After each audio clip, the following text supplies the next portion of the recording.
আসসালামু আলাইকুম। ইউনুস সরি, তারেক রহমান সাহেব যে নিজেই প্রশ্নবিদ্ধ হচ্ছেন, এটা কি তারেক রহমান সাহেব রিয়েলাইজ করতে পারতেছেন? আমার মনে হয় না। তারেক রহমান সাহেব যদি এই কথাগুলো রিয়েলাইজ করতে পারতেন, তাহলে উনি ওইখান থেকে নিজেকে সেফে রাখতেন। আমি কেন এই কথাগুলো বলতেছি আপনি দেখেন, যে ভবিষ্যতে এই আদালতই, হ্যাঁ, ধরেন আজকে থেকে ২ বছর ৫ বছর পরে, আহ, বা রিসেন্টলি বলেন, যদি মানে ওই যে বললাম না যে গণেশ উল্টাইতে তো বেশিক্ষণ লাগে না, আর গণেশ উল্টানোর জন্য খেলা চলতেছে। তারেক রহমান সাহেব কি জানে সেটা, বা ওনার মেধা বুদ্ধিতে কি বুঝতেছে, আমি জানি না। উইথ ডিউ রেসপেক্ট, যেহেতু উনি আমাদের দেশের প্রধানমন্ত্রী, ভবিষ্যতে আদালত এই রায় দিয়েই তো আপনারা বাদ করে দিতে পারে যে আপনি অবৈধ। এক রায়ের খোঁচায় মনে করেন যে আপনি শেষ হয়ে যেতে পারেন। আর ঢুলের বাড়ি তো তার উপরে আসছি। আদালত হবে নাচুনি বুড়ি, আপনি হবেন ঢুলের বা আমরা জনগণ হবে ঢুলের বাড়ি। তো রুল জারি করে দিয়ে আবার মনে করছে শেখ হাসিনাকে বৈধ করে দিতে পারে। কি করবেন? তখন কি আবার এই যে জুলাই সনদের কথা বলবেন? তখন কি আবার এই ছাত্রদের কথা আসবেন, মানে মানে কথায় আসবেন, বা ছাত্র জনতার কথায় আসবেন? তখন আপনি কি করবেন?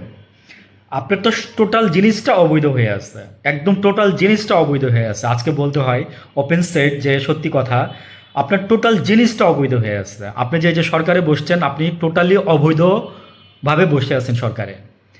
হ্যাঁ, আপনি নিজেও বুঝতেছেন সেটা। আপনি এই জুলাই সনদ যদি মানে না মেনে নেন, আপনি নিজেও অবৈধ।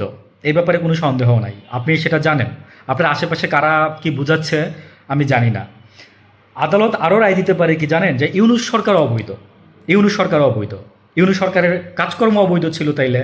হুম তারপরে আদালত আরও রায় দিতে পারে কি জানেন, যে তার সময়ে যে হয়ে যাওয়া যে সংস্কার কাজ বিচার এগুলো হয়েছিল, এগুলো অবৈধ হইতেই পারে। তাহলে সবাই মুক্তি পাওয়ার মতো একটা বিষয়। হ্যাঁ, তারপরে ২০২৬ সালে যে এই নির্বাচন যে হয়েছে, এটা যে ঘোষণা, সেটাও অবৈধ। মানে মূল কথা হচ্ছে, আপনারা যদি সংবিধানকে যদি আপনারা যদি বলেন সংবিধানের মধ্যে এইটা ছিল ওইটা নাই, ওইটা আছে এটা নাই, এটা থাকবে না ওইটা থাকবে, এটা থাকবে এটা থাকবে, এখন যেটা আছে আপনাদের মতো কে বলতো জানেন? ওবায়দুল কাদের বলতো, ব্র্যাকেটে ডট ডট ডট। মানুষকে সম্মান দিতে শিখতেছি, তাই ভাই এভাবে কথা বললাম। তো আমার কথা হচ্ছে যে ওই উনিও কিন্তু, ওই একজন ব্যক্তিও কিন্তু এই যে সংবিধান, সংবিধান অনুসারে চলবো, সংবিধান ছাড়া এক পাও নড়ব না, আপনারা কিন্তু সেই পথেই আসছেন। এবং আপনাদের এই পথটা কিন্তু তারাই দেখাই দিয়ে রাখছে। হুম তারাই দেখাই দিয়ে রাখছে। আপনারা সরকারের কেউ দেখান নাই, অন্য কেউ দেখায় নাই। দেখাইছে ওই যে ভূত, ভূত দেখাইছে।